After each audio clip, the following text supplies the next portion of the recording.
everyone. All right, so we're just getting started. Welcome, everyone. So this is the fourth Tuesday of the month. Welcome to the Stop LAPD Spying Coalition monthly meeting. This is our fight against data-driven policing, our monthly meeting for that fight, where we seek to expose, dismantle, and fundamentally to abolish data-driven policing technologies. My name is Tiff. I use they and them pronouns, and I am one of the co-facilitators of this space. I'm a member of the Stop LAPD Spying Coalition, a member of our coordinating team, and yeah, one of the co-facilitators of our fight. So we would love to, yeah, if folks would like to drop their name or anything they would like to say in the chat, you can do that now. You can also do that at any point in this meeting. There is just a small group of us. It'll probably stay that way. So also please do indicate if you have any questions, if you'd like to, yeah, I guess participate at all. We could probably just open up your mic and get started that way as well. But what we'll do is we'll go over the agenda, but first also wanted to let folks know about yes, hello, Audrey, thank you for joining us. About the other coalition meetings that we do have. So this is our fourth Tuesday night meeting. On the first Tuesday of the month, we have our meeting for policing and surveillance of folks through the lens of gender and sexuality. So that's our gender and sexuality group. That working group meets on the first Tuesday of the month. Folks are welcome to join that as well. On the second Tuesday of the month, we have our fight against the war on youth. And then on the third Tuesday of the month, we have our general coalition meeting, and folks are welcome to join any of those and also contact us. And welcome, Mamta. We're just getting started. See, we have two of those. Okay. And yeah, thanks so much, folks, for joining. Glad to see folks introducing themselves and saying hello. And folks are welcome to join any of those meetings. So with that, I think we'll just get started on what it is that we're going to be talking about today. So today we are going to be kind of having two sections of the meeting. First, we're going to start out by actually the very first thing we're going to do is we're going to get an update from folks who were at the city council meeting today. We're definitely at least pushing back on city council this morning. So we're going to get an update from folks on that, which will be really exciting to hear. Then we're going to talk about a recent surveillance policy that was introduced by LAPD locally that we are pushing back on, and that groups across the city are pushing back on as well. So we're going to talk about that. That's called Special Order 11. And then we are going to talk about, LAPD's social media surveillance and get an update on what is going on there. So thanks so much for joining, folks. We're just going over the agenda, and I think if we don't have any questions, I think we will go ahead and get started. And again, if you want to just raise your hand if you have any questions or drop something in the chat. And right on. I'm sorry, I'm just catching up on the chat as well. Awesome. Welcome, folks. So glad to have you all joining us. Right on. Okay. Okay, yeah, so I think we're going to start with getting an update. Hamid and Matios, I know that you both were, I'm not sure if there was a meeting this morning, but do you want to give us an update on our presence at City Hall, City Council? Sure, I can kick it off. Hey folks, this is Matios. I use he, him pronouns. Also on the coordinating team with Stop LAPD Spying Coalition. Yeah, so today was the first in-person meeting since Krikorian became president of the council, and it moved from virtual, and it was virtual last week. And, you know, we continue to echo our demands that we don't want any meetings held until resignations have taken place. And so we showed up there with our partners we've been building a coalition with, which include, you know, obviously our folks at home, LA CAN, Los Angeles Community Action Network, and then Unión de Vecinos and Los Angeles Tenants Union, along with the Black Alliance for Just Immigration. And we showed up and just made noise, just insisted that this meeting not take place because it's an illegitimate council, right? They haven't had a genuine reckoning with the anti-Blackness that made itself apparent or extremely apparent in that recording. And interestingly enough, Krikorian's move was to allow business as usual to continue. And that's why we've been saying business as usual is violence. And so they tried to wait us out. They tried to go on with the meeting while, we were protesting that there shouldn't be one. And so by Kate Cagle's count of Spectrum News, 2 hours, we screamed and chanted for 2 hours while a meeting took place, an hour and a half of which was public comment over Zoom. And as far as I can remember, that's the longest public comment they've ever heard. And I think the objective really was to tire us out. But if you can tell from my voice, we did not tire out. We actually waited out the entirety of that public comment and continued to make our voices heard. They elected Curran Price to be president pro temp, who gave a speech. I couldn't tell you if it was any good or not because you couldn't hear him over our yelling. And then they broke for lunch, and we assured them that we'd be back, and we're going to continue to be back until our demands are met. Hamid, I don't know if there's anything you want to add to that. No, I think you covered it well. Good evening. My name is Hamid, he, him, with Stop LAPD Spying Coalition as well.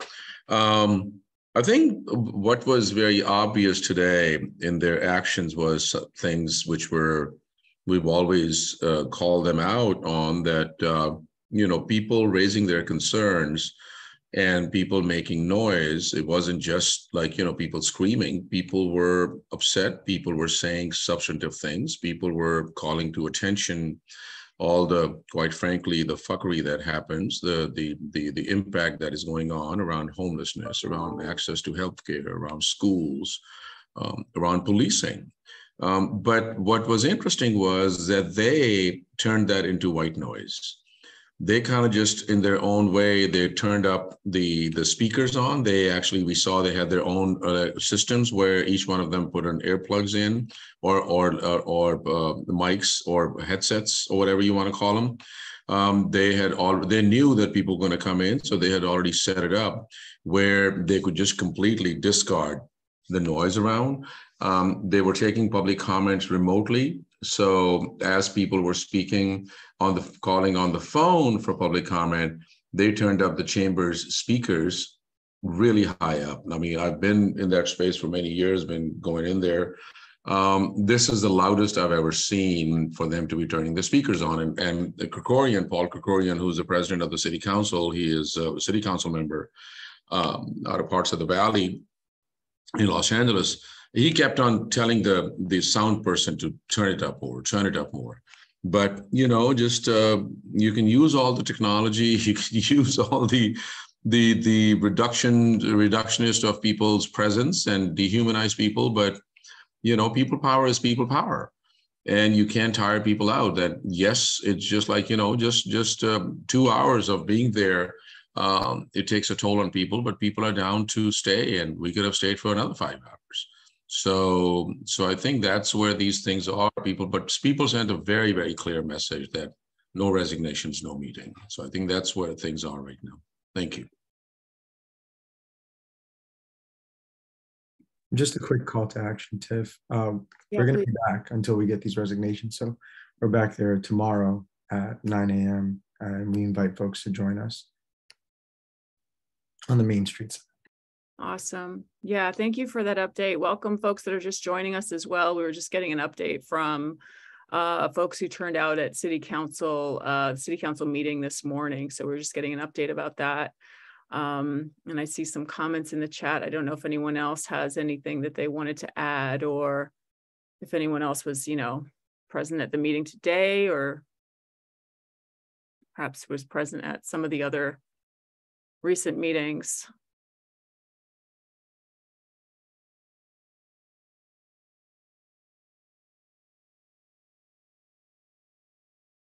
And I'm sorry, Matios, you said that you were adding a call. It's a call to action in the chat. Is that what you were going to add? No, that was what I just said. Call to action for, you said it. Okay. Exactly. Okay, perfect. Okay, thank you. Okay. All right. Yeah, thank you for that.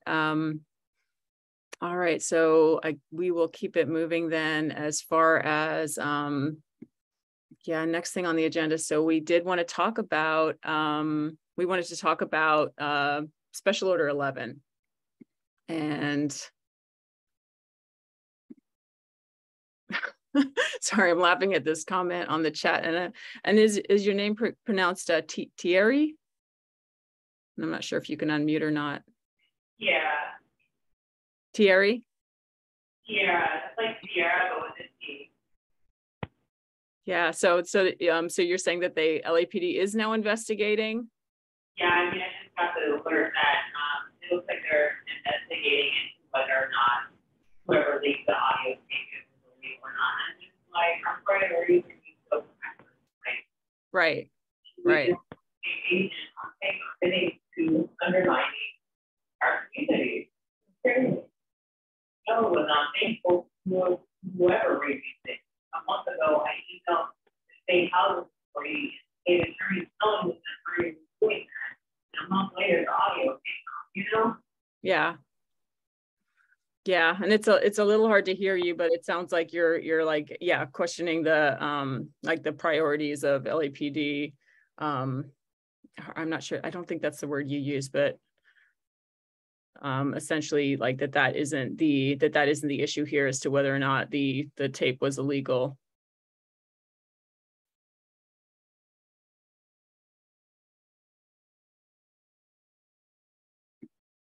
Okay.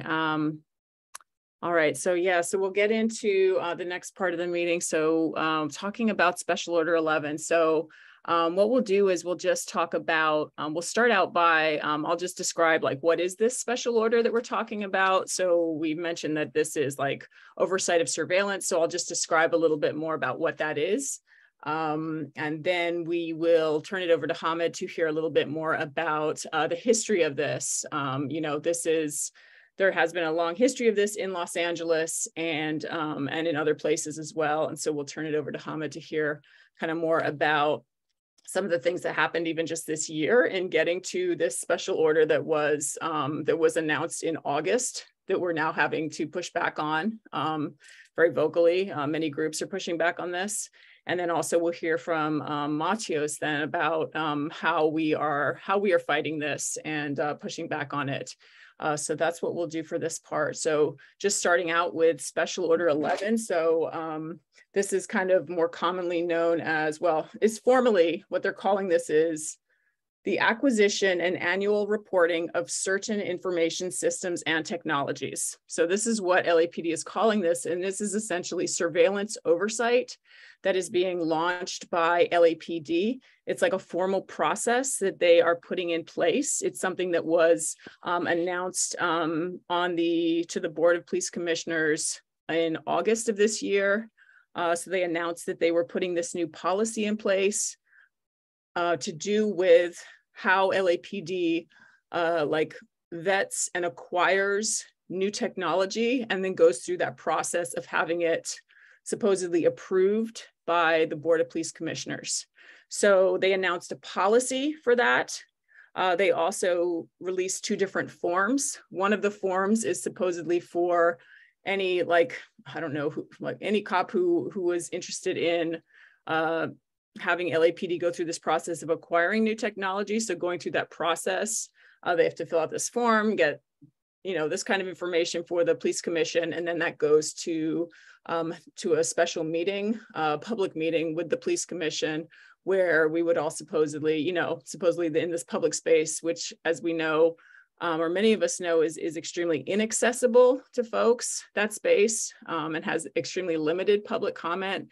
So it's not really the public meeting space that they present it to be. But so this is where these surveillance systems or information systems would supposedly get kind of vetted, talked through, then it would get voted on. And then, so that's what they are suggesting, or that's what they proposed. And well, it did pass. So this is what is in place now. That is what they're saying will happen with what they're calling new technology. And then for existing technology and data information systems, they are proposing, and again, this was accepted, having an annual report of how is this data being, or how is this technology being used, and like what is the impact, and like all this stuff that they're probably not actually going to be reporting on. So that is what was proposed. Again, that happened in August. So that is what we are currently pushing back on. And then, I just wanted to turn it over to Hamid now to talk a little bit more about like surveillance oversight and kind of the history of that in Los Angeles and how we have been pushing back on that, and also like a little bit more of the story as to kind of what happened around this specifically this year in Los Angeles. So, Hamid. Thank you, Tiff. Appreciate it, and thanks for setting up the ground for that. So as Tiff was sharing, this is a special order that was passed by the chief of the police. And special orders are basically these orders that come from the chief about a particular policy or a program that is more operational in nature. It's not like a major policy that has to go to the city council for approval. This is more about they present these special orders out of operational necessity, which then gives the authority to the police commission, which is the oversight body, to approve these or disapprove those or send them back or however. So this special order was basically that. And if just to give people a bird's eye view, so this is what the special order looks like. It goes through, and this was passed on on August 16th, I believe. Yeah. And this is what it looks like. If you want to go to the LAPD site, you can always plug it down. And the whole thing is that the subject is, as Tiff was saying, that it's about the acquisition and annual reporting of certain information technologies, systems and technologies, which includes surveillance technologies as well, the acquisition of systems and review and evaluation request activated, so on and on and on. So this basically deals with, so the basic essence of this is that when LAPD is looking to acquire newer technologies, this would go through a process where people can weigh in. It's the same old BS we hear about transparency and reporting and auditing, something that reformists have always been pushing for the longest time. So this was presented now. The story behind that is that how it came about was that during the George Floyd uprising back in the summer of 2020, the Los Angeles Police Commission, the Los Angeles Police Department, the Los Angeles City Council, and the International Associations of Chiefs of Police had set up their own separate this investigation as to what happened. So and then each one of them came back with a report. So the City Council had commissioned a report, the International Chiefs of Police, and on and on and on. The Police Commission and the LAPD then decided to kind of come up with like some reform measures, which then led to like, okay, what those reform measures would look like. So they invited people, including the community, to have listening sessions. The listening sessions were happening in September of 2021. And that's when, wait, was there a thing on Special Order 11? Yeah. Yes, absolutely. So thank you for, gosh, you really take us back to 2009, because that's what set the coalitions. That's why this coalition came into existence. It was about our fight against Special Order 11, which is on the National Suspicious Activity Reporting Program. But like I said, that each year, this is a numerical sort of a thing about special orders. So the 2009 would have its own Special Order 1 all the way up to however many special orders are issued. So 2020. So this is a 2022 special order. And that's basically what it is. And we think that they're just trying to spite us, because they know that our fight was against continues against that Special Order 11, but this is going on and on and on. So anyways, going back to how we came about, Okay, thank you, Michelle. So how it came about was that they set up these things. They did these listening sessions, and in those listening sessions, the coalition also talked about it. That what you need to do is to dismantle all these surveillance programs, because that's how policing happens. That's how people are traced and tracked. That's how people are then criminalized, and that's what leads to what we went to the title of a report that we had published in 2018. That it creates the ground conditions before the bullet hits the body. That the ground conditions are so atrocious and so sort of like, violent in nature that it leads to police interaction. It leads to that contact, which immediately escalates into violence, and somebody gets killed as a result as well. And that's exactly what we saw, what happened in Minneapolis with George Floyd. So other groups came into, then there was this one person who came in, his name is Brian Hofer, who is a police consultant based out of Oakland. So he did a presentation like, what can be done, and we need to create guardrails and this, that, and the other. It kind of caught our attention, but, we're like, okay, let's just, let's see where this thing goes. So now we are keeping an eye on this thing. Fast forward, Shakir, who's on the screen as well, and myself, we were on a phone call with Brian Hofer talking about something else, about an ACLU proposal on the dismantlement of predictive policing in Santa Clara. And then, we've been organizing against the ACLU. I know that takes people by surprise, but because of ACLU's position of this very reformist approach of creating civilian control over police surveillance, or civilian control over this, or civilian commission of this and this, that, and the other, which we completely reject. We actively organize against these kind of proposals. So then again, fast forward, then we start to see that towards latter part in September or October of 2021, we see that Brian Hofer is back, and he's presenting to the police commission. And here he starts talking about the ACLU CCOPS model, the community control over police surveillance. So we were really alarmed by that. Carla, do you have a question? Go ahead. So when we talk about like technology and like surveillance and like police surveillance, would that also like the cameras to detect like when you run the red light, would that also be considered part of it? Yes, everything is surveillance, absolutely. Everything and also like those cameras like at the intersection, do they capture like pedestrian like activity as well? Well, there was actually, microphones? Yeah, the ones that you were talking about, there was actually, my understanding is that running the red light was sued, and there was litigation about it because they captured some people's private information. And then there was either a start, but I don't know.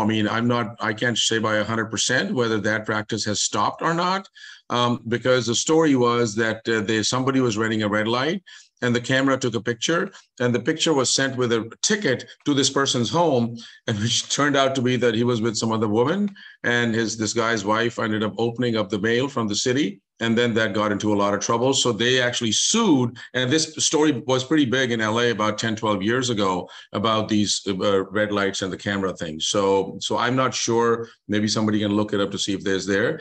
As far as the listening devices are concerned, there are several.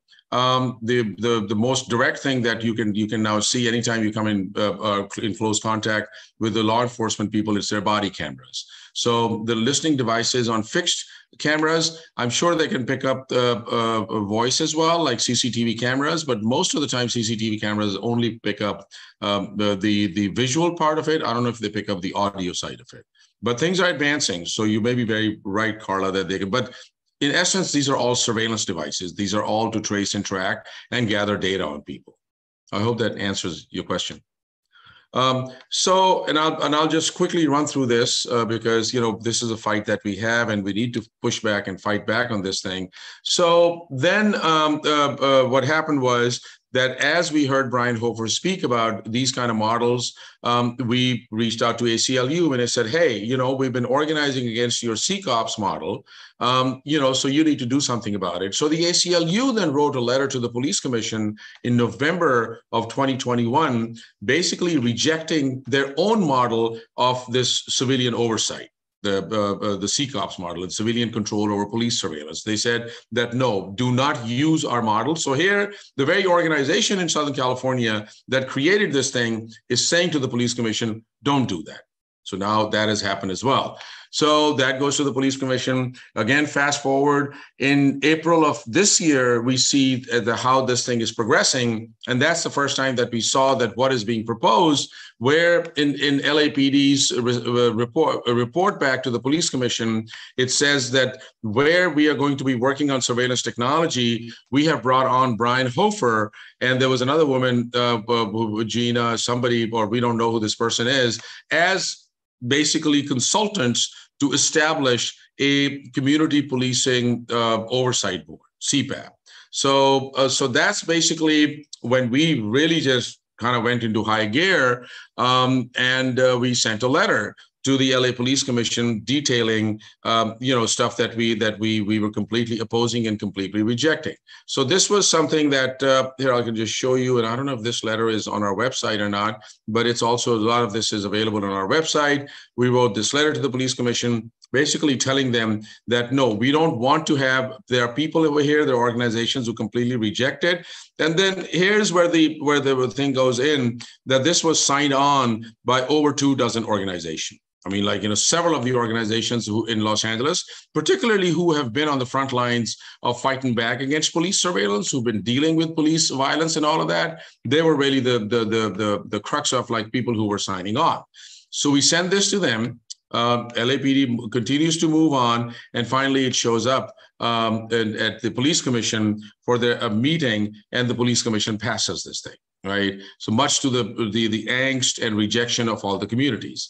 So then we started looking into it. In the meantime, we had filed for public records on Brian Hofer, that what were the communications and what did Brian Hofer do? So here's something that I want to share with you. We kind of have made these posters out of this as well, that here's where we talk about where Hofer, well, first of all, this is a good one to start off with. That in July 2021, the LAPD commanding officers told Hofer that he was honored to personally invite him. So now LAPD knows that everybody is against this thing in Los Angeles. So they are going to Oakland to bring in a police consultant to represent the people of Los Angeles. So here Hofer responds within 11 minutes, and here's the email that we got through public records, that here's Hofer responding to this guy. His name is John McMahon. He's a deputy chief. He's the commanding officer, information technology, where he's saying that I'm honored to invite you.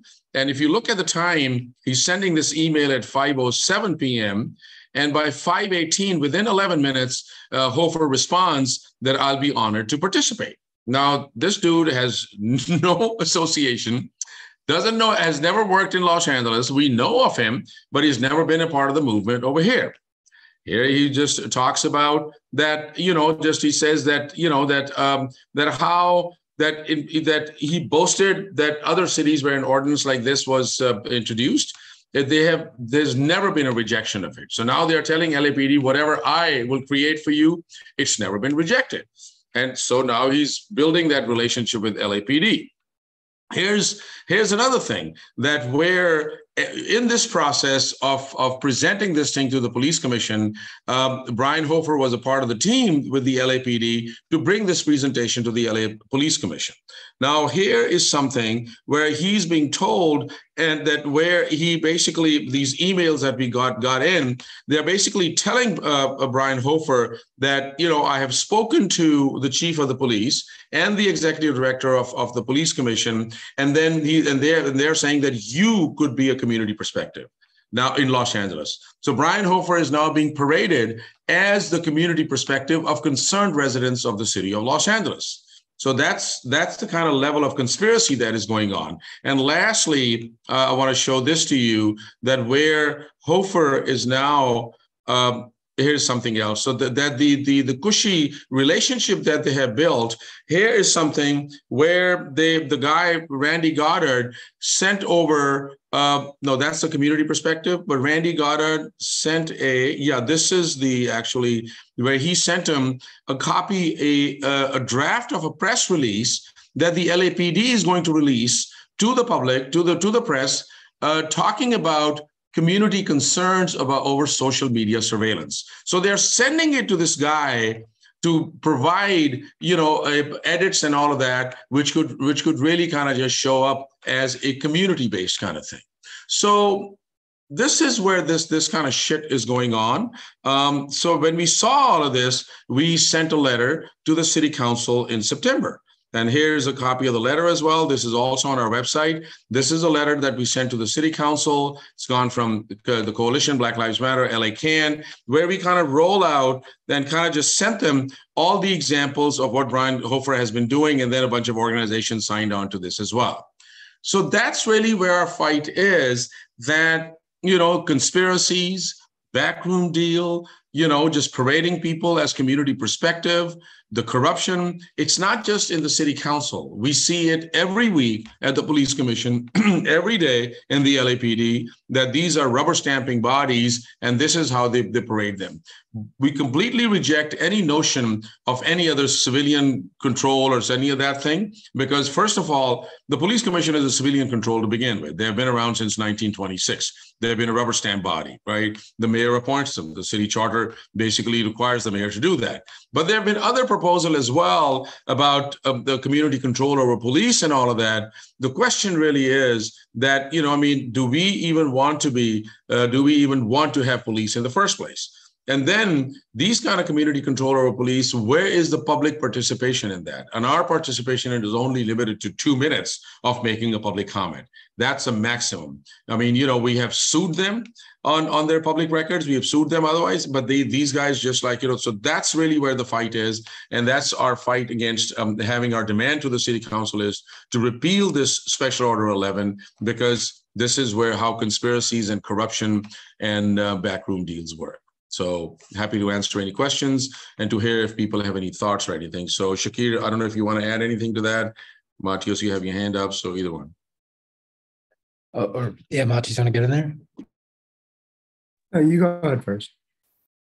Okay, yeah, well, I was just going to say, and thanks, Hamid, for walking through all those details, and we've talked about this before, and this just really kind of brings it to life, is when we talk about kind of the legacies of COINTELPRO and infiltration and these kind of government efforts to place like physical informants and surveillance within movement organizing, and you think about like the modern analogs of that. Obviously those types of direct infiltration and informants, all of that is still going on, but this kind of stuff, like what Hamid just described, is I think also part of it's like very much the modern form of that now when the police or the like intelligence agencies want to kind of divert social movements or kind of infiltrate them and speak on their behalf, disrupt and divide, they no longer need to necessarily go through all the work of getting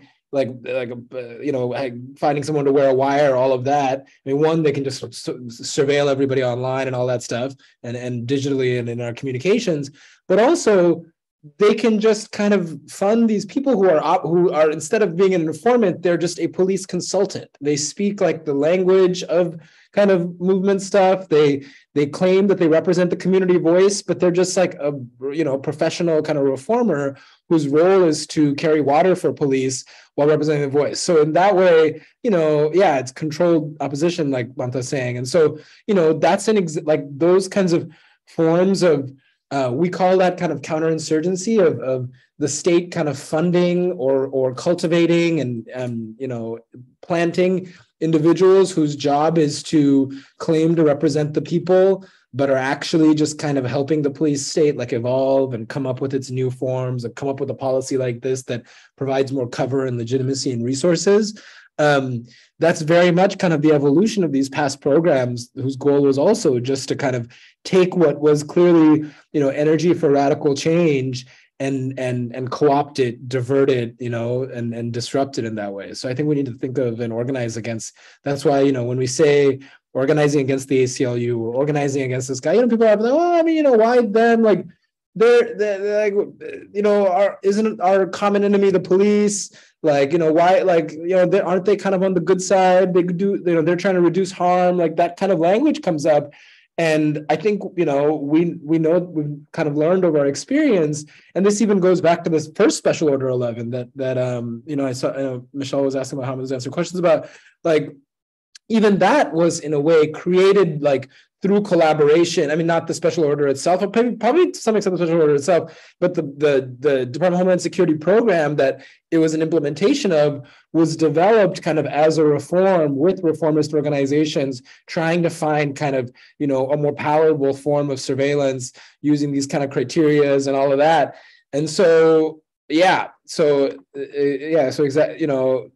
like, and there with the DHS, with the Homeland Security, like Michelle was saying, like they literally flew ACLU and other kind of representatives over to DC to kind of help them shape this new, the new version of the SAR program, the new intelligence gathering guidelines that they were developing. And then they can turn around and promote it, saying, Hamid is sharing that they can promote the new one, saying, oh, look, this is, we had input from the ACLU, they're on board with this. And ACLU can then act as a stand-in for the people, for the community, saying that, we approve this. That allows the state to then,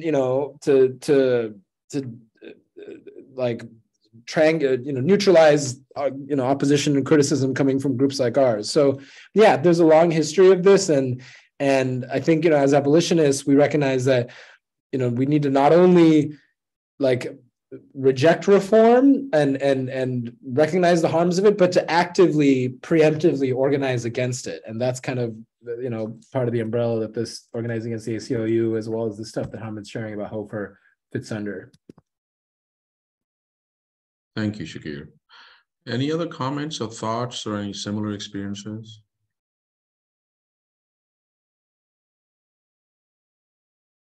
Or who wants to join in the fight?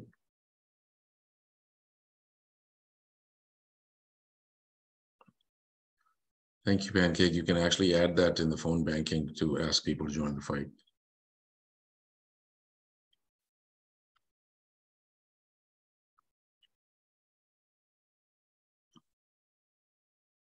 All right, and Matthias, you did have your hand up as well.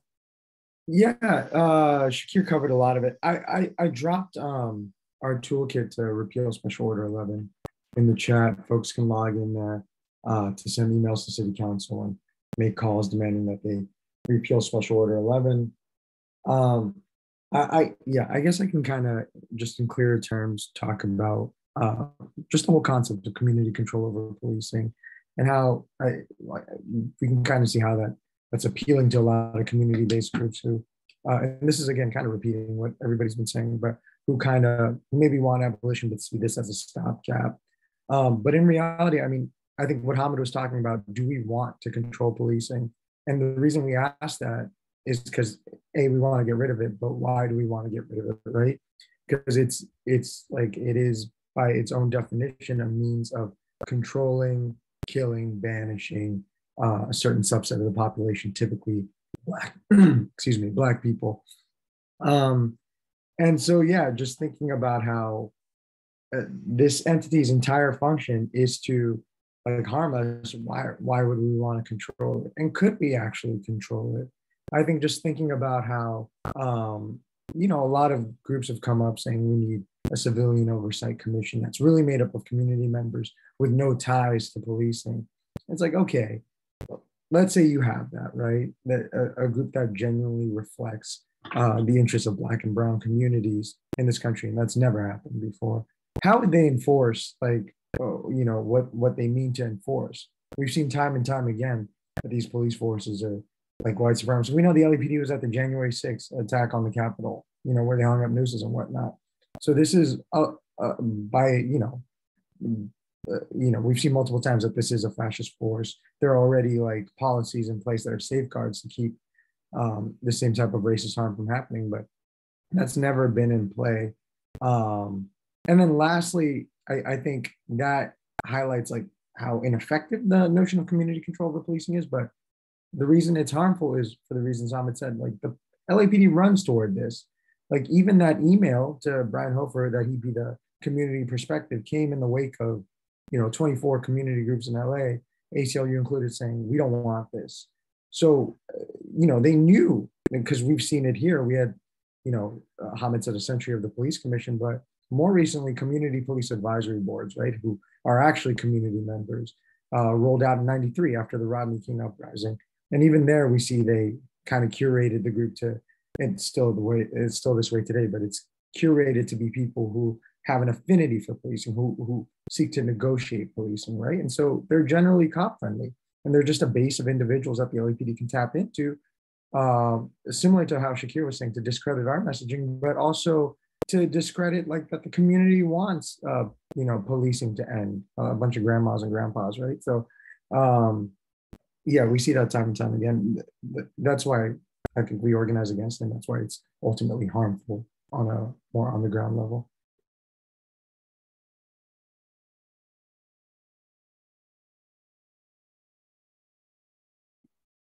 Yeah, thank you for that, Matios. And I know we are asking folks to join us in this fight against Special Order 11 and this notion that surveillance can be overseen. Did we have anything to add about that, Matios? Or I know you did share the toolkit there. Is that the best way for folks to plug in? Yeah. Okay. Right on. And I'll pause and see if folks have any questions on any of that. Okay,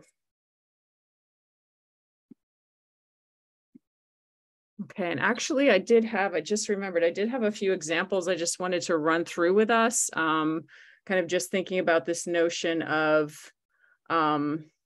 this notion about the idea that that surveillance can be overseen, and we've explained very clearly what is the coalition's perspective on this, and also this notion, one that we hear a lot, is this idea that surveillance is inevitable, and so by having some kind of like civilian oversight of this, we can have some kind of say or some kind of control over that. But that is that's a notion that we would push back on as well.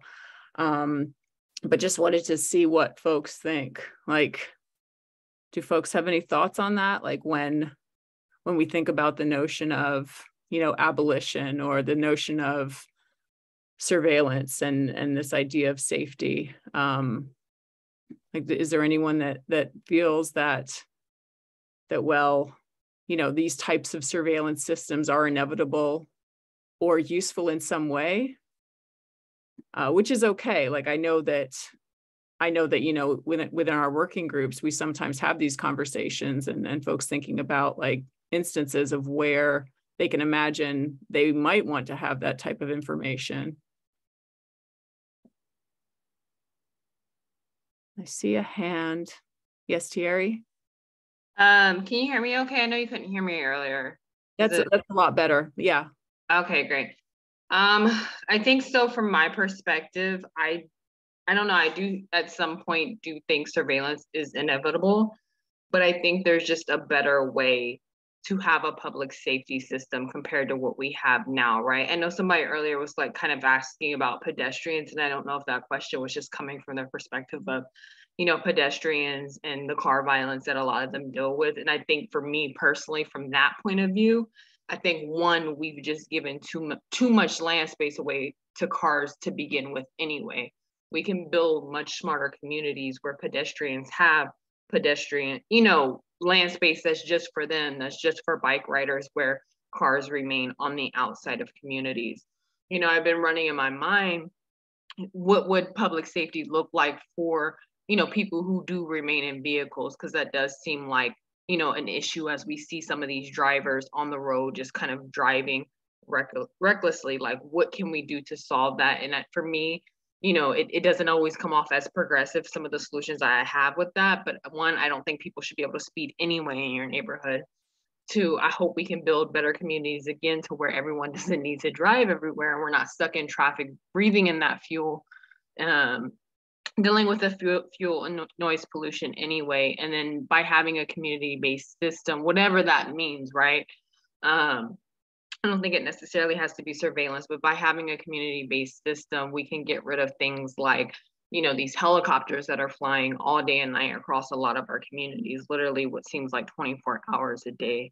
So for me, I do think there's a better way, but I am wondering in the back of my mind, like, how are we going to get around this? Because now, you know, we're seeing LAPD is talking about opening up the investigation to see if the leaked audio, you know, of a state agent, a Democrat state agent that was on audio admitting to undermining the well-being of residents, they're now saying like they're just trying to figure out whether the audio was leaked or not, when really they should be arresting her for conspiring against the people.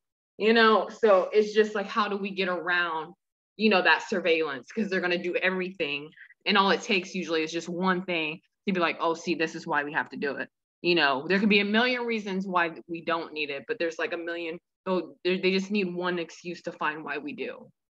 So yeah, in the back of my mind, I am kind of wondering like what we'll be able to do to like get around that and really navigate. Because I feel like we've been at this, not me specifically with this group, but I feel like advocates have been at this for so long. And like, I'm like, what do we need to do to move past this? And even in my mind at this point, I'm like, do we need new communities? Like, what do we need to do? So those are just my thoughts on that I wanted to share. Yeah, thank you for sharing that. Yeah, and when you're saying, does anyone have any thoughts on that? When Thierry is asking, what do we need to do to move around this? And Thierry, are you speaking specifically about the police use of surveillance? You spoke about that being inevitable. Yeah, I think for me too, like I'm just wondering, how are we going to get around, you know, if we don't use that, what's going to replace it? And I do follow like groups like 10 Commands and things like that have really outlined some good policies. And I do believe that investments in communities is really going to take a lot of these social ills that we have away. I think, you know, from my perspective, yeah, definitely when it comes to the police using it, especially when it comes to traffic violations, because we do have 40,000 deaths a year from traffic. How are we going to get around saying to them, you know, that surveillance isn't necessary, is what I wonder. Yeah, thank you for clarifying that. Hamid, I see you. We can't. Sorry, don't mean to take too much space. You know, first, I think to the previous comment, Tiff, about people in working groups also raise these questions, and you know, but our goal really is that you know that, but it's also an opportunity to organize people who come into the space. That how does that thinking shift? Because and that goes because we are very, very clearly abolitionists, and there is no element of any reform or like, you know, trying to do. Now, I think Thierry raises some really good questions. I think that the issue here is, first of all, that surveillance didn't just start with cameras. Surveillance didn't start with post 9/11. Surveillance didn't start with the FBI. Surveillance is a practice and a process of social control. Surveillance is a practice of collecting information of people where we say that all data is political. So for various reasons, and how that information then gets politicized as a means for economic ends, as a means for social control, as a means around gender violence, as a means around, you know, so keeping an eye both on the undesirable or somebody who needs to be controlled, that has been going on forever. So, you know, I mean, just looking at the 500 years of settler colonization in the United States, that how slavery was controlled, how enslavement continued to happen. That was all surveillance. How the indigenous communities and the mass slaughter and genocide was happening as well by monitoring the movement of people and kind of just whatever means they were using at that time. So in essence, yes, I mean, one can argue that, well, surveillance is inevitable. But I think the question is that as people were fighting back, as all this whole history of oppression, but there's such a strong culture of resistance and the history of resistance as well, and liberation that has been going on as well. Anywhere from, you know, the history that is not taught a lot is that I learned, you know, as an immigrant and as a non-white person, is the history of slave rebellions and the history of uprisings in indigenous communities, which were constant. So in essence, I think surveillance has been there, but there's also been always people knew that who are on the receiving end of the oppression that no, this is a tool, this is a practice that is being used, and who better than to learn from the Maroons in southern part in the South, in Louisiana and other places, who kind of flipped the script on the plantation owners and other people as well. I'm sorry, I just I was eating cashews. I should be careful doing that. So I think now we are at a point that when we saw what happened through COINTELPRO and other means as well, that what has happened is that data is being collected at a fast pace. Data is being gathered, data is being shared. And when we talk about surveillance, the state is one of the largest data brokers. They are the ones who are really en masse providing this data. Maybe I should stop. So sorry for that. I can jump in with my apologies. Yeah, go ahead. Yeah, no, I was just one quick thing I was going to add, and I'll stop right there. That I think our fight is really that how surveillance, while is it inevitable, our fight needs to be inevitable as well. Our resistance needs to be inevitable as well. That every step of the way, I think we need to be challenging it and not accepting it as just like, that this is in the making and we're done. And especially as we are building towards, move and as people are more and more people are understanding the effects of that. So while I think I would rather move towards the inevitability of movement building and also the culture of resistance that is so strong and powerful, and to constantly challenge and expose and disrupt these systems the way, because the last thing, and definitely is the last thing, that it is not just the police we know of it, not the people in uniform, it's the policing of the body.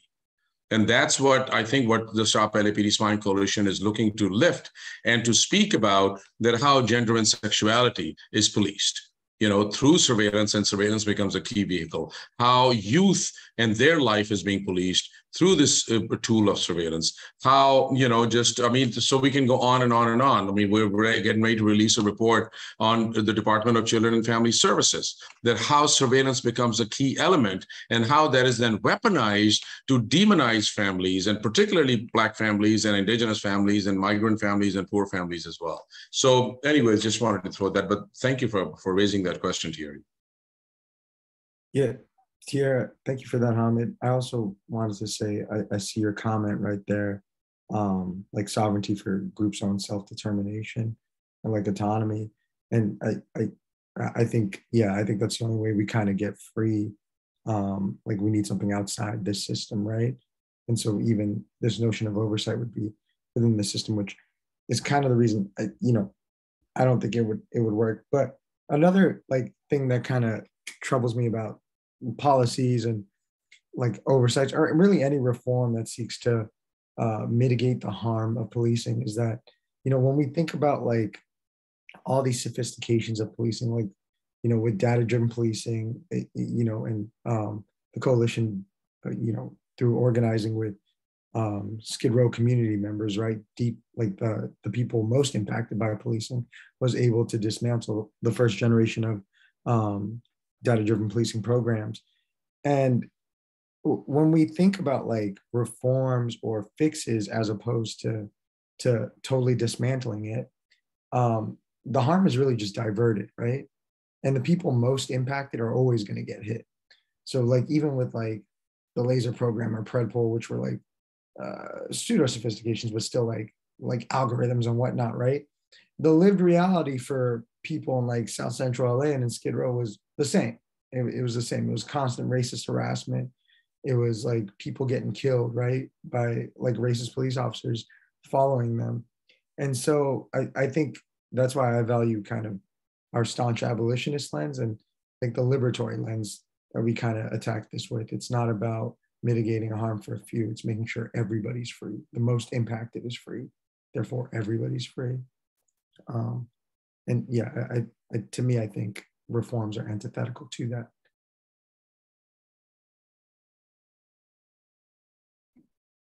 Yeah, and I just want to correct myself. You're right, Hamid. When I said that we talk about this within our working groups in terms of like, you know, surveillance being inevitable, that's not that's not a belief that we hold.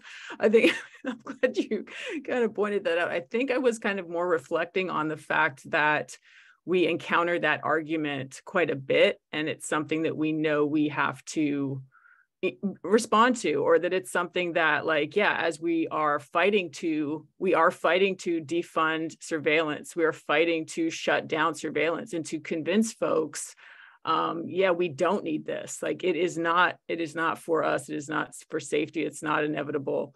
So I think as we talk in our working groups about, like, yeah, having those conversations with folks, I think that's what I was reflecting on. You're right, we don't hold that as a belief.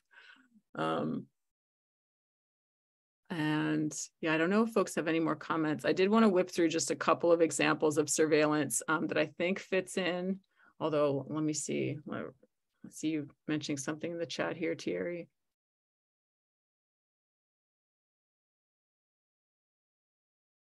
Yeah.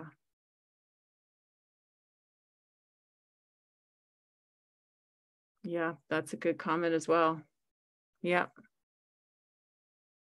Yeah, and I essentially, with a lot of this, like when we think about, like, it's like, what is the problem? What is the problem that we are actually trying to solve? Like, that police is trying to kind of fill that, like, police is trying to cover all of the things right now.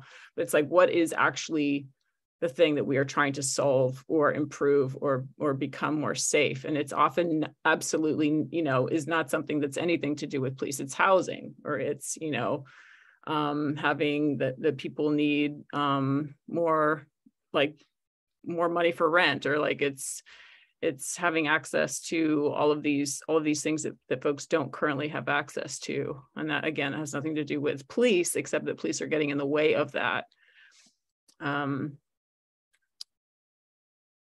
But yeah, so yeah, just as we are thinking about, like, again, kind of this process that LAPD has announced, by which they will be kind of presenting technology to the public and to the Board of Police Commissioners, and then having that reviewed, and then also for fitting in with our conversation about, like, is this something we need to have? Like, do we need this surveillance? Is it necessary? Is it helpful?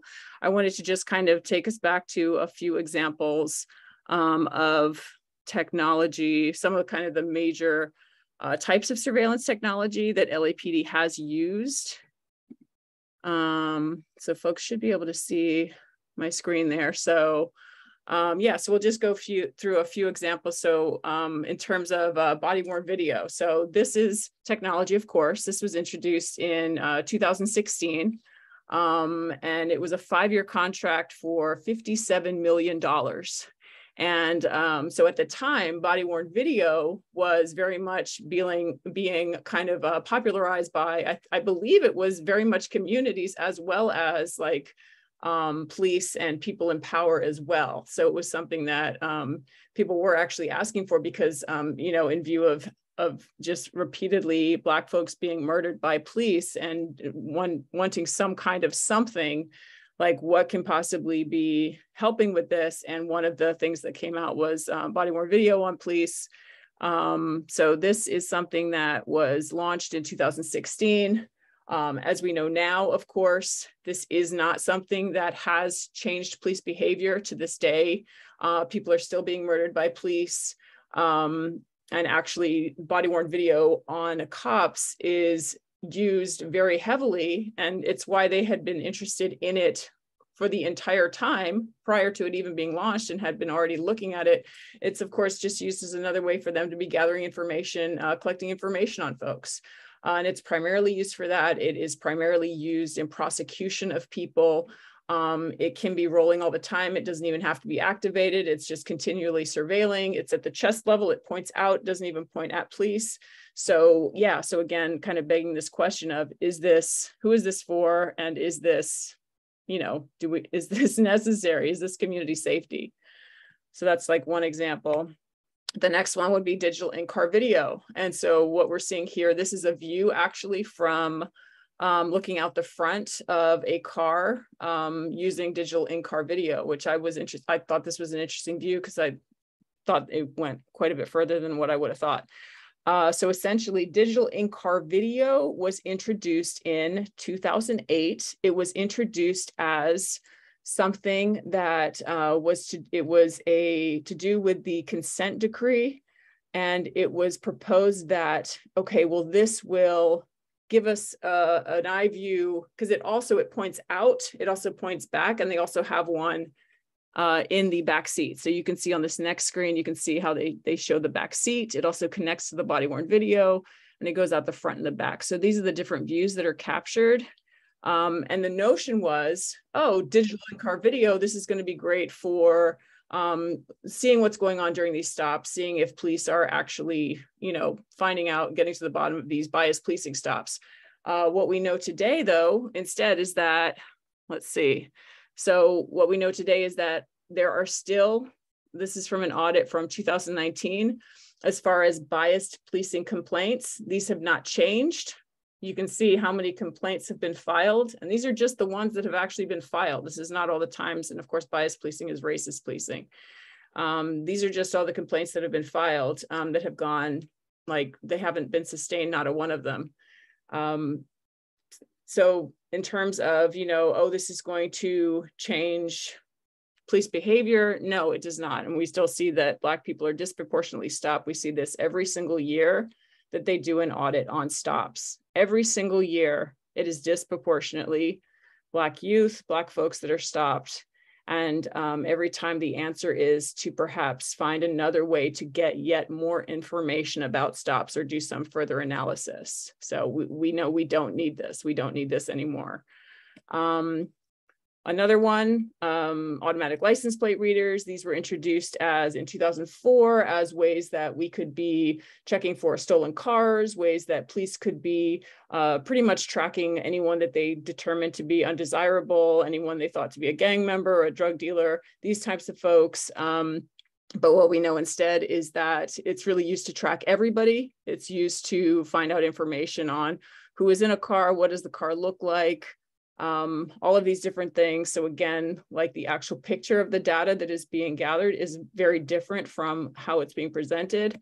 And then the last one is CCTV monitoring and video. This is being presented as being for communities. It was being put in housing projects and saying, oh, this is for community safety, when really folks do not have access to this. And it is actually used to, like we see a picture from a CCTV camera at Harvard Park in 2021. And it's actually used to surveil youth there.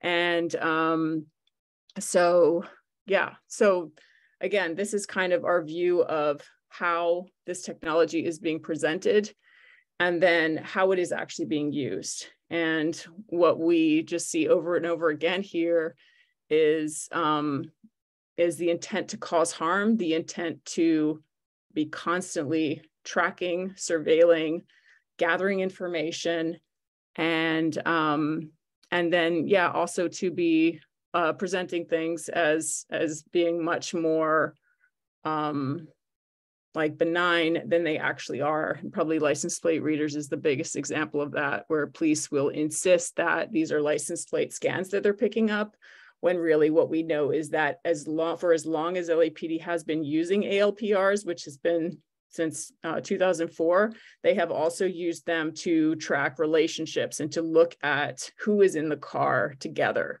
Oh, we now know that those people have a relationship. So,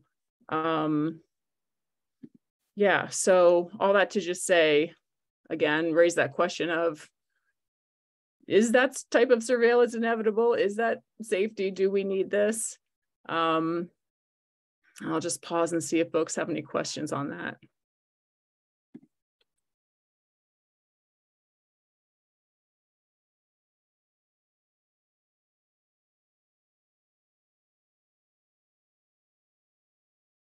All right, and I will also let folks know that all of that that we just talked about is part of our architecture of surveillance work that we are continuing to do, kind of seeking to learn more about these different types of technology and how they actually impact folks. And that's something that we are continuing to uncover so that we can be sharing that information with folks, and we can be building with folks as well in terms of our demand to be dismantling and defunding this technology.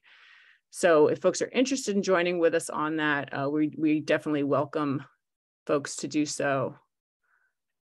And with that, I think if we don't have any other questions on this part, we'll go over to our last part of the meeting, which I know we were just going to be checking in on our social media surveillance, which is a working group that we have as well.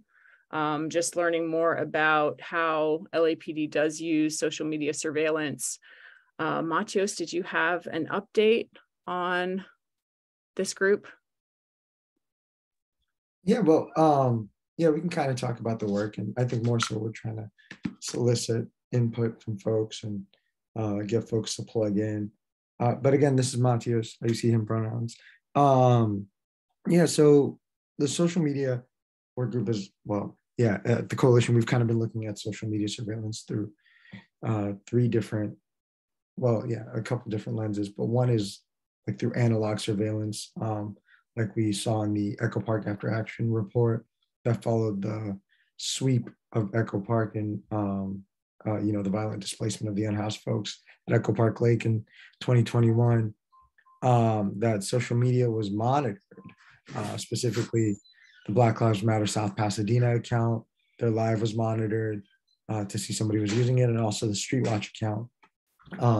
Instagram feed was monitored, and that was used to paint this one, to like monitor who was at the protest, right, and where they were at, and then secondly, to help aid the LAPD craft this narrative of like crime going on in Echo Park Lake to help facilitate that violent displacement.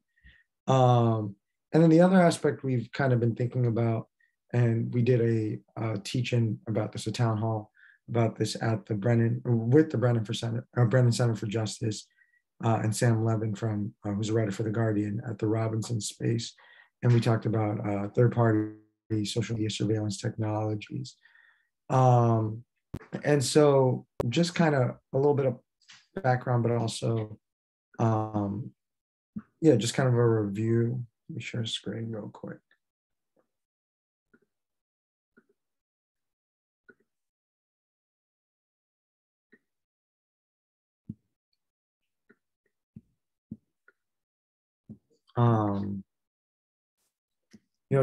Tiff kind of illustrated this, but when we talk about who's targeted by social media surveillance, we think about like who's targeted by policing in general, right? And it is disproportionately always Black people who are impacted. So in that audit that Tiff showed, these are numbers from 2019, but the audit came out in October of 2020, showed that 27% of all people stopped by LAPD were Black, which is triple the city's total Black population. We comprise 9% of Los Angeles. And in thinking about who's targeted, and then thinking about who uses social media the most, we obviously keep our youth in mind, who are at the forefront of like resistance work, political activism. These actions we see on the street are largely youth-led, and we see that that surveillance compounded in those groups. So among youth age 14 to 17, or of all the stops of youth, of all people stopped age 14 to 17, 35.1% were Black. Or almost a third were Black for 14 through 17, and then 35% of all youth under 14 were Black. Apologies, friends. It's a long day. But so just with that in mind, we know that whenever these stops take place, they fill out an FI card. And one of the things we found out is that within these field interview cards, this is what they look like. Social media information was requested. So if you folks can see my cursor right here, we see that they ask for social media info, right?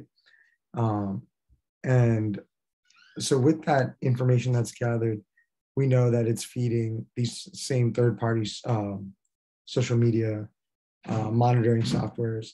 One was called GeoMedia. There's a social media monitoring company that allowed users to monitor activity in an area through geofencing. And I'll show you what that looks like in the next screen. But GeoPD actually advertised their service as, an ability to help monitor protests, like OK protests. And this was enough to get them shut down by Facebook and Twitter, which caused the company to go under. But yeah, we have some of the hashtags they monitored here. So we see Black Lives Matter, we see Say Her Name, we see Sandra Bland, Tamir Rice, just clear, protests and actions addressing racism, anti-Blackness within policing. And that was the target of the surveillance, right? So let me show you what Geophidia. So this is the geofencing screen that we were talking about earlier. I think this is Huntington Beach. So down at the bottom, yeah. This is Huntington Beach PD's monitoring of that. But again, Geophidia is gone. There are other services that do similar things now, but it just shows what their intent was. The intent was never, oh, we want to keep people safe. It wasn't addressing white supremacists or anti-vaxxers or MAGA protests. There's clearly, these are the hashtags we're looking for. We're looking for Black Lives Matter. We're looking for Tamir Rice. Yeah, so just highlighting that. And then another software is Media Sonar that had a digital footprint feature that could compile a full digital snapshot of an individual's online presence, including all related personas and connections. And that's important to highlight, because when we talk about social media surveillance, it really is rooted in social network analysis, which is mapping out an individual's relationships, right, to assess what their network is, to more easily criminalize everyone they're connected to. So yeah, it compiles information about a person of interest, including pictures, phone numbers, email addresses, from different data sources. And and here's another aspect of that. It was paid for by the Federal Urban Area Security Initiative Grant, which is a federal grant. But a condition of that grant was that it mandated that the LAPD would have to collaborate with the Joint Regional Intelligence Center, which is our fusion center here in Southern California.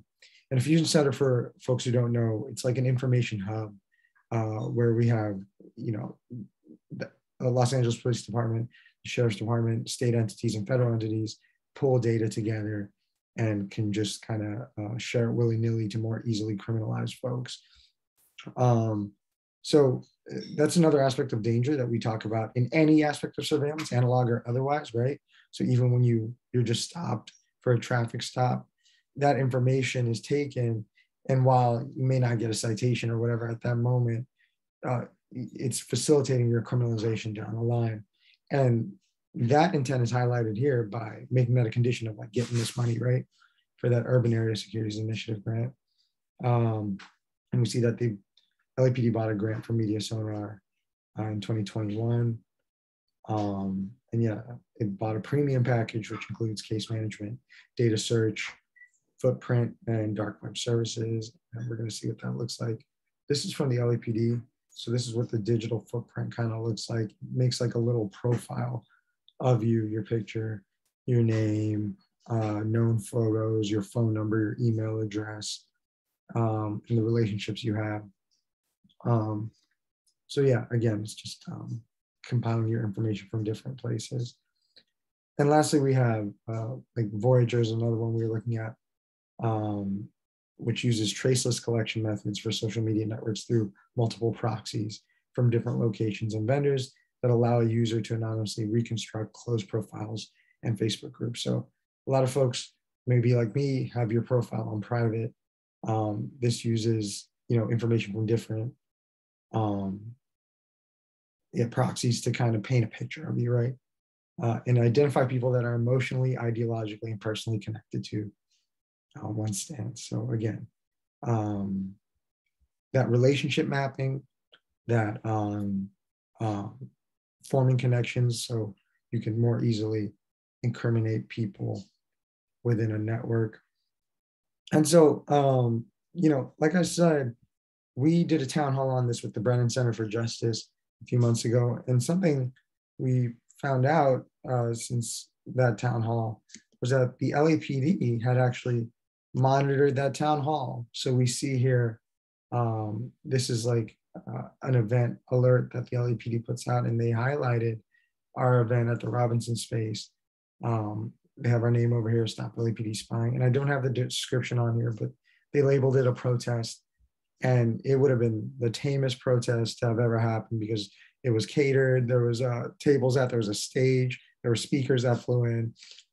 So clearly they misconstrued the situation, make it appear more violent. But you know, another document, they list that they got this from Instagram, right? So we see this in action right now.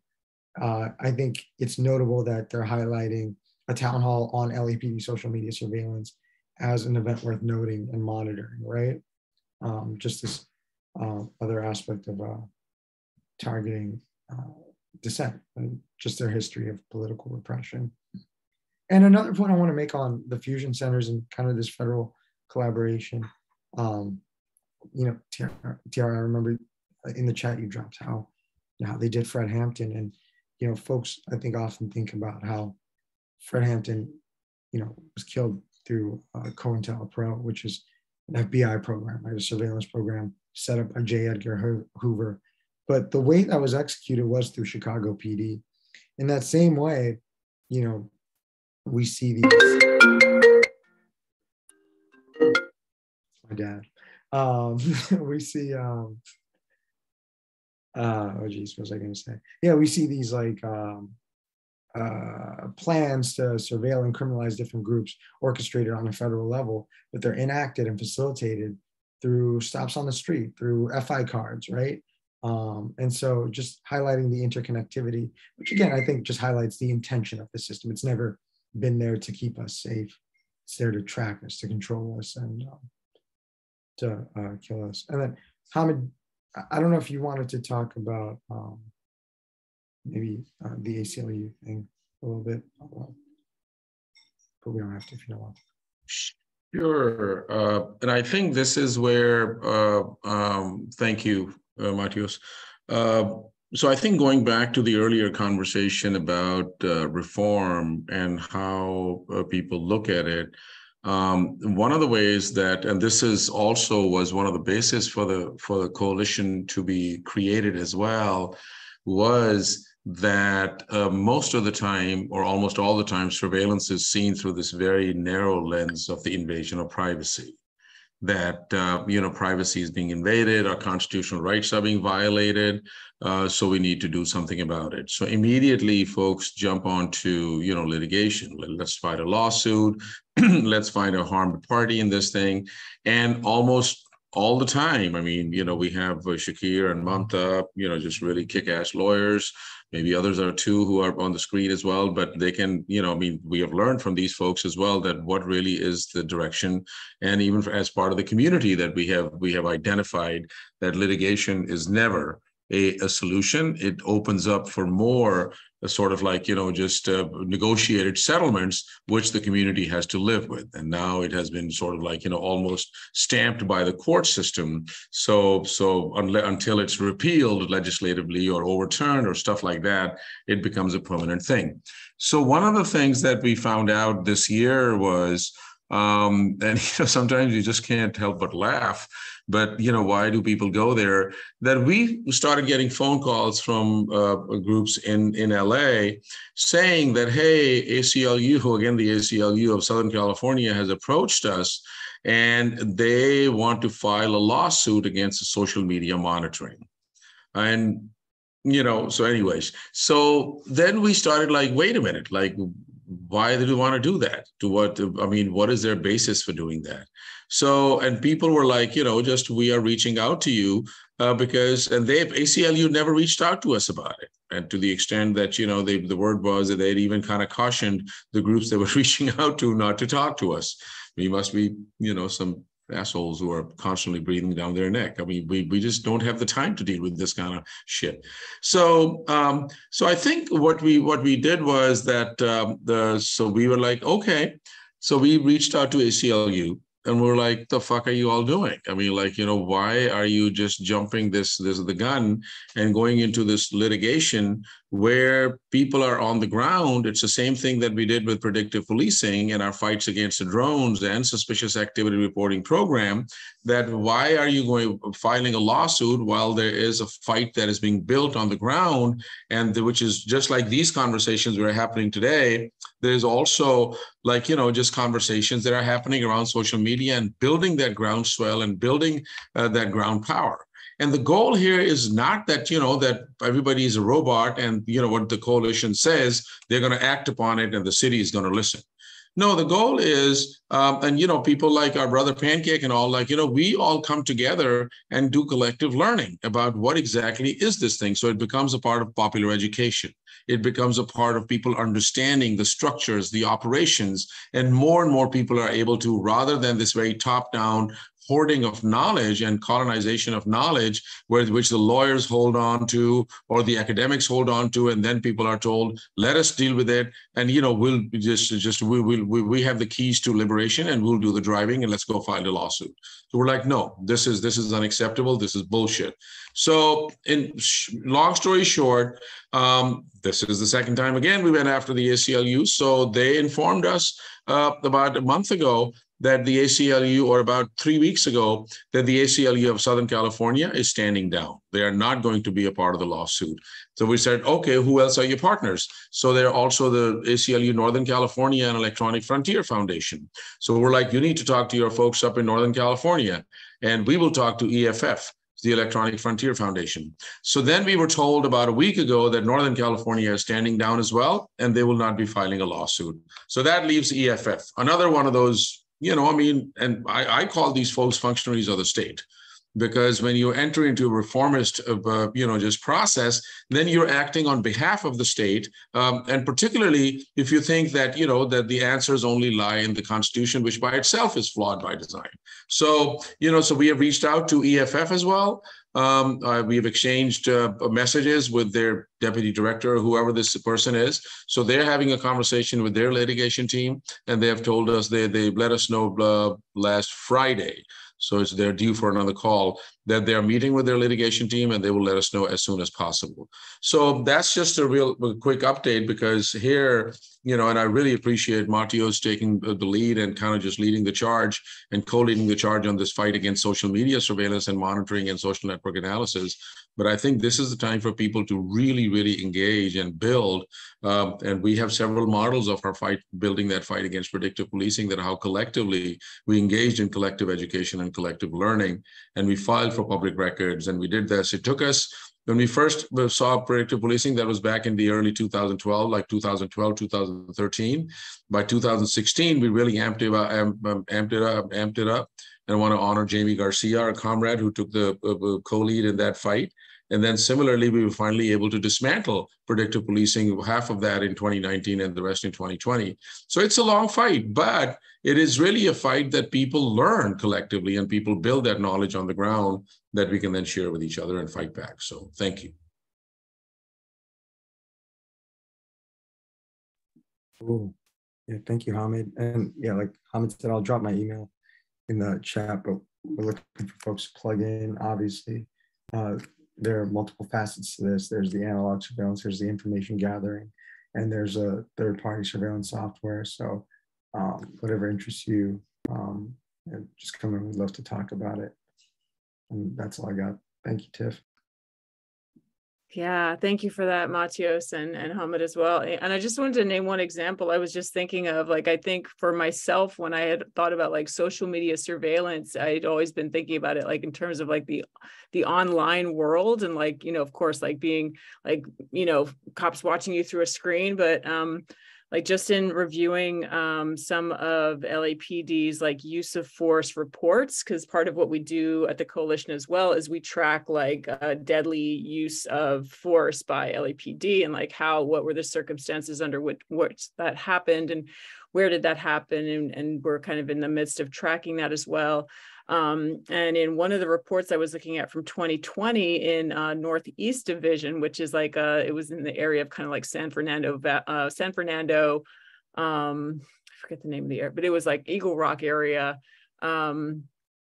And there was an instance where, and it's not like I've read of this before, where they actually had been monitoring, they were monitoring someone's Instagram, and they saw someone had posted that they were carrying a gun, or they had like posted like they had their shirt held up and they had they were carrying a gun essentially. And they the report is written as if they recognized where the location was, and then they went and conducted a stop. And they wrote, the report was written in such an odd way that it almost seems like they maybe weren't supposed to be doing this, like they weren't supposed to be surveilling, because the report was written in such a like just very odd way, as if like none of these things are related. We just happened to see this post and we happened to, and then we did this stop, and oh, the person actually was wearing the same clothing as what we saw in the post, like, but essentially they ended up stopping this person. They tried to run away and then like shooting at them. So attempting to kill this person as they ran away. The person was not hit, but they were taken into custody and probably, received a sentence that with probably a lot of time attached to it, all based on what seemed to be the surveillance of this person's account, and then just very quickly utilizing that information to conduct a stop of that person. So was just kind of struck by how quickly that can happen, and the fact that, that probably does happen quite a lot in terms of police monitoring these accounts online to see what is that information that they can find that can be utilized immediately in person to conduct a stop or to search someone or to detain someone. Yes, and Hamid said youth are a major target. So yeah. But yeah, that is part of our fight against social media surveillance. And yeah, and so that was everything that we had for the agenda today to cover. So we've talked about a lot of the work that we're doing. We have additional working groups as well. We would love to have folks join us to plug into any of those. We do also have a general monthly working group meeting that is it's on a Monday. It's always the Monday before the coalition's general meeting. If folks are interested in coming to our working group meeting, where you can learn more about some of the stuff that we do have going on, some of the different working groups, maybe if you're not sure what you'd like to plug into, you can join us there. So please send us an email for any of this. And that's pretty much it, folks. Really appreciate the conversation. Hamid, please, yes. Tiff, I'm just wondering if folks have a few more minutes, because I think Shakir just created this really kick-ass zine, which would be beneficial to everybody on the call around filing for public records. It's a PRA zine, and so yeah, because I think that'll be great if folks can. So Shakir, so I don't know, Tiff, I'm sorry, I should not just telling Shakir. So is it okay if? It's our meeting. Yeah, cool. You're on, Shakir. Yeah, I know this feels like Hamid, literally we were just texting that Hamid asked it. This wasn't a planned surprise or something like this. But the reason we're talking about it is because it's very much related to what Tiff was just talking about, and then also and what Matthias was saying earlier about, and the stuff about the ACLU of, a lot of people like we are kind of active in organizing against these kinds of transparency laws and like auditing, oversight, like accountability laws that are treated as a response to police surveillance. Yet at the same time, we a lot of our organizing and research, and Matthias is sharing about the social media stuff, Tiff has been sharing about different parts of the data-driven policing fight. A lot of that power building and organizing and research and our writing and our reports and stuff have come out of using the Public Records Act, which is, some kind of people have sometimes, and I've heard this especially from kind of the EFF, ACLU types of like, well, how are you also opposed to this, transparency type laws when you use the PRA so much? That's a transparency law. Like, so these these transparency oversight auditing laws, you could say, are just like the PRA. And so we've been kind of developing the zine that is in part a goal is to address that that question of like, wait, so how are you into transparency, or why are you opposed to transparency as kind of a guiding principle and a guiding value, yet you are using these public records laws? So the focus of this, and the zine is also part of the need that it's meeting, is Hamid and others have always been like, why, you should create like a guide on how to use the PRA. And I've always kind of, my reaction is, well, like, it's hard to do that because it's hard to generalize too much about the technical and the legal aspects of it. So maybe what we can put forward, and we have in the past, Jamie did this video called PRA kind of 101 that explains how we use the PRA in our organizing. We made like a poster based on that too. And so this is kind of building on that, is like less a focus on like the technical legal aspects of it, though there's some of that in the zine too, more like how you use it as a tool for organizing and abolitionist organizing, at the same time that you might be rejecting transparency as a value.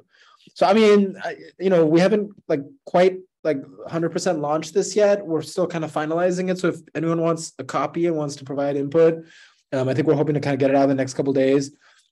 But basically, yeah, so, it kind of walks through what the PRA is, kind of what our approach to it is. Kind of one concept that I think I've always found useful for framing that is, a lot of people are probably familiar with the quote attributed to Audre Lorde of that, the master's tools can't dismantle the master's house. I've heard Ruth Wilson Gilmore, who's a kind of abolitionist thinker and scholar, talk about how, that that apostrophe in Master's house is actually like a really, maybe one of the most important parts of that quote, because it really carries a lot of weight of capturing like who really owns those tools, like whose exploitation was those tools created on and built on, like, like none of this stuff belongs necessarily to the master. And, this even goes back to what, Hamid was kind of describing earlier, of thinking of the Maroons and thinking of like slave revolt and uprising, is that like part of the, like what uprising and revolt means is flipping all of that, is that no, like you don't own this shit, like this was built using our labor, using our exploitation. So anyway, you can kind of like, I think that's kind of a good framing concept for this transparency type stuff, is that in some sense it's about who's using it, who's controlling it, and what the broader function is, more than kind of the tool itself. So yeah, so this kind of explains what public records laws are. There's some analysis here of what we mean, or what we kind of have against transparency, and why we consider this kind of stuff different, which tracks a lot of what we've been sharing today, and talking about the Special Order 11 and all of that. And then here's some breakdown of like just the process of how we use the PRA, and kind of here's some examples of like kinds of things that we've asked for over the years, and these are just examples. And so that's kind of a little bit of the nuts and bolts of how you actually use it. And then here is like kind of our ideas of like how it fits into organizing and what the purpose is. That it's sort of, you can think of it as like cop watch, but for the entire kind of police department at the policy level or the department level, not just kind of, taking the cop watch model from the street and now applying it to the whole police department. And kind of our, building research capacity, so we're responsive to all the new shit that comes up. And then this, we did this in collaboration with Law for Black Lives. They provided kind of support for this through a fellowship. So it's not just intended for lawyers, but this last section is sort of about like kind of how lawyers can plug into this work. And then, there's also this kind of description of like what kind of our concept of community lawyering is, and how it fits into, how like it's about sort of transforming the relationship of lawyers to the community. And that's kind of what's going on. So, and then here, we have a bunch of examples of stuff that we've created using public records. And then, there's a bunch of the cover photos are all from the uprising. But so the zine, hoping to get it out in the world next couple of days. So please, I see now it's section 5 is dubious. And that's why it's at the very end. And then it has a note after of like community lawyer, everyone needs to chill. So I think we'll be putting it online. If anyone has resources to help with printing, actually, I have this one copy that Law for Black Lives sent, but it's only one. So, and it's a really nice one because it's like all the way to the edges, But yeah, if anyone wants to help with printing it, especially people with university connections, that would be awesome. Or donate. Yeah. Yeah, that looks great. That did look like a really nice quality book you have there. All right. Any questions on that? All right, folks. Yeah, so I guess, do we have any community announcements or anything else that folks wanted to update us on? Yeah, just real quickly. So if you're in LA, we're back at City Hall again tomorrow. So the City Council is in session Tuesdays, Wednesdays, and Fridays. And we usually meet there at 9 o'clock. And then because they're back meeting in person. So if you're there, please come and join us. Tomorrow is also 9 o'clock is a press conference that our comrades at Black Alliance for Just Immigration are basically hosting. And where they'll be talking about, like, how immigrant rights groups are taking action. And this is outside City Hall. Thank you, Tim. On Main Street side, and the press conference is at 9 o'clock, and then we'll go into City Hall from there. So, tomorrow or Friday, or keep an eye out for our announcements. It's funny, but somebody asked us if there's a flyer for tomorrow. And Mattia was saying no, but then I saw on Instagram, somebody took our today's flyer and changed it for tomorrow and posted it. I don't know how they do that. Don't ask me how they did that. But I mean, it's cool. I mean, people may be alarmed, but I call it echoes, making echoes out there. So yeah, so 9 a.m. at 200 North Main Street in LA. Thank you. Right on. All right. Any other announcements?